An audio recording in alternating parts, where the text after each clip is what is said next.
করবেন না। আপনি আপনার বাবা মাকে আঘাত করেছেন, তাদের বিরুদ্ধে বিদ্রোহ করেন, তাদেরকে ছেড়ে চলে যান। আপনি খেয়াল খুশি মতো যা ইচ্ছা করেন এটা ভেবে যে আমি জীবন উপভোগ করছি, আমাকে স্বাধীন থাকতে দাও। আপনি কখনোই সুখের নাগাল পাবেন না। আপনি সব সময় ব্যর্থ হবেন, কারণ যে কষ্ট আপনার বাবা মাকে আপনি দিয়েছেন। আপনার মনে সন্দেহ থাকতেই পারে, আপনার মনে এই প্রশ্ন থাকতেই পারে যে কেন আমরা এই ধর্ম পালন করছি।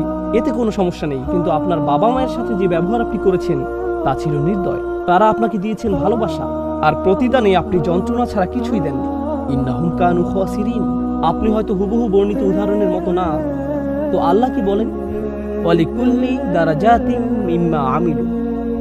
আর প্রত্যেকের প্রাপ্য রয়েছে তাদের কাজের অনুপাতে। অন্য কথায়, কোনো মানুষ অনেক বেশি বিদ্রোহী, কেউ কিছুটা বিদ্রোহী। কোনো মানুষ এখন আর নামাজ পড়ে না, কোনো মানুষ কিছু একটা হারাম কাজ করে, বিদ্রোহ করছে। কেউ